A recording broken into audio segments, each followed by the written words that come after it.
Welcome into the Chiefs Report by Chat Sports. I am your host, Harrison Graham. Today we're going to get into some news and rumors around the Kansas City Chiefs. Let's start with the opt-outs that look like are going to be returning in 2021. Of course, Kansas City had 3 players opt out due to COVID-19 this past season. Damian Williams, who is a good playoff performer in the past at running back, Laurent Duvernay-Tardif, a veteran guard, and Lucas Niang, a rookie right tackle who shockingly sat out his rookie season. All 3 are expected to return to the Chiefs this next season, according to general manager Brett Veach. He has had conversations with all of them and their agents, and LDT and Lucas Niang should give this O-line a boost as this offensive line has question marks heading into next year. Here's more from Brett Veach. We've been in communication with their agents, and based on some conversations that I had with Niang personally and the conversations I've had with LDT's agent and Damian's agent, I know all 3 guys are looking forward to coming back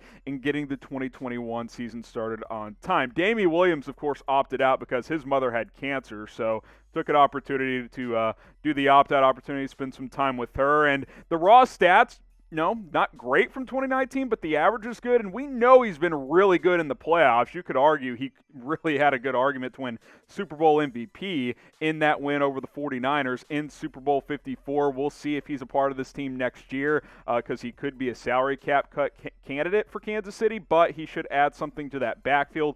Obviously, the offensive line is a bit in flux. Mitchell Schwartz and Eric Fisher, who Veach recently said could be both ready by training camp, I think surprised a lot of people. I, for one, am still very skeptical on that front. So to get a guy like Lucas Niang in the fold for the first time in his career, and then to bring back a guy like Laurent Duvernay-Tardif, who was a starting guard for the Super Bowl winning team, I think that's a very, very good thing, is you at least need some competition and depth on this offensive line that got really thin toward the back end of 2020, as we all saw in Super Bowl 55 when the Bucs defense just completely exploited a beat-up offensive line. Now, out of these 3 guys, assuming they all make the team, who will have the biggest impact in 2021? Type DW for Damian Williams, type LDT for Laurent Duvernay-Tardif. You can go ahead and type LN for Lucas Niang. Curious what you guys think. I'll say LDT because I think he's probably a starter, but let me know what you guys think in the comments. Get subscribed to the Kansas City Chiefs Report on YouTube. Do it for Patrick Mahomes. Are you kidding me? Number 15, we're closing in on 15,000, less than 700 subscribers away. Do it for Patty. YouTube.com/ChiefsTV. Just hit that big red button and subscribe because we're going to keep putting out videos just for you guys. Let's talk Tyrann Mathieu now. Could an extension be in the works? I think this is pretty likely because, number one, he's entering the final year of his contract and still in his prime, had an excellent season in 2020.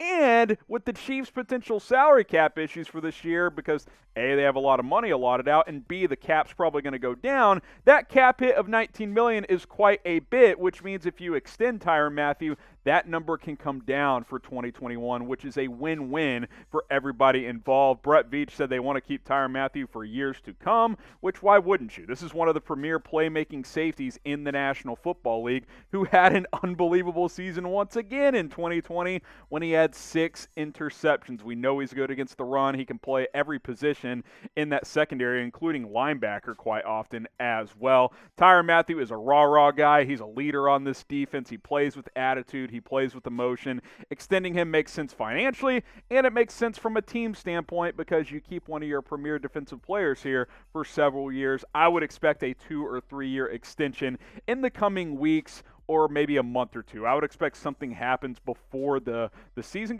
gets going, hopefully sooner rather than later, as this team looks to work around the financial troubles it could face depending on what the salary cap number ends up being.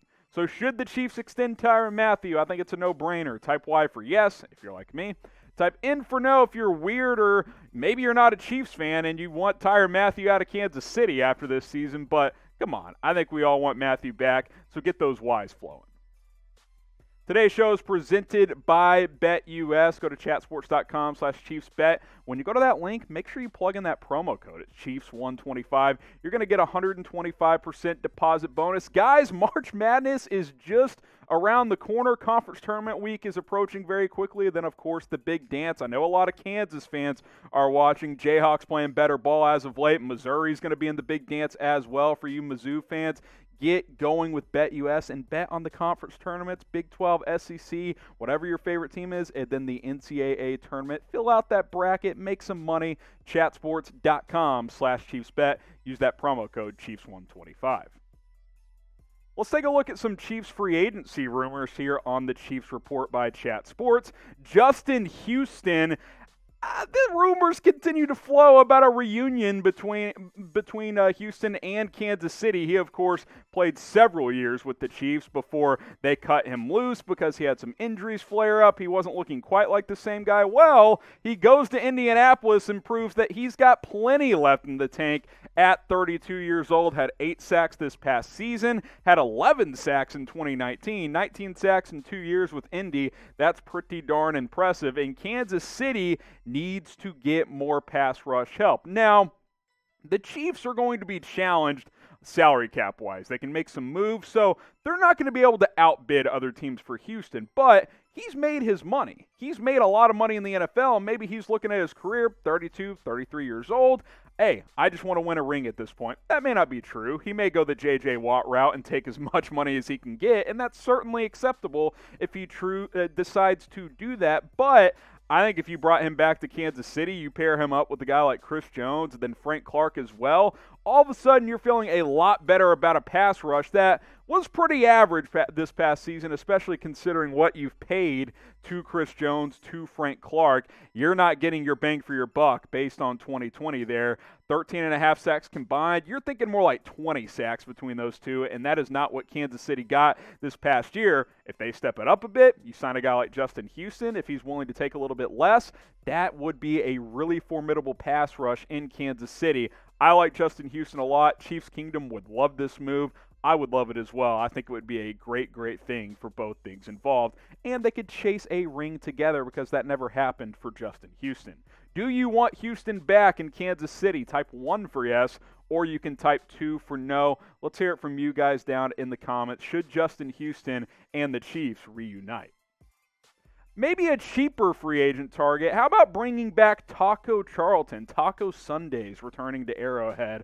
I'm down with it. You know, in limited action, we saw Taco play fairly well last year. Now, he only played in 7 games, had a fractured ankle, finished the season on injured reserve, but he did have 2 sacks in those limited snaps. He had a forced fumble against the Patriots that actually was a key point in that game as they were struggling early on.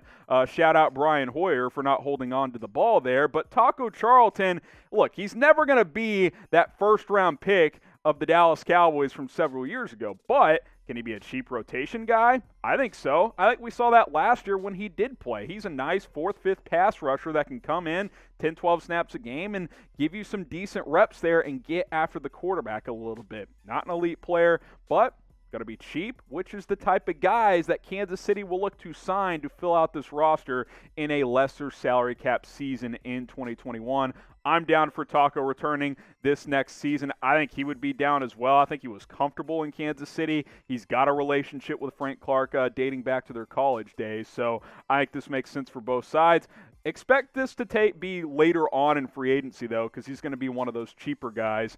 He'll probably try and see what his market is, but I don't expect it to be that much, which means a reunion with Kansas City makes a lot of sense. Name a defensive player you want the Chiefs to sign in free agency. Maybe you want a Taco. Maybe you want a Justin Houston. Maybe someone else I'm not even thinking about. Let me know what you guys think. Who do you want Kansas City to sign on the defensive side of the ball this offseason?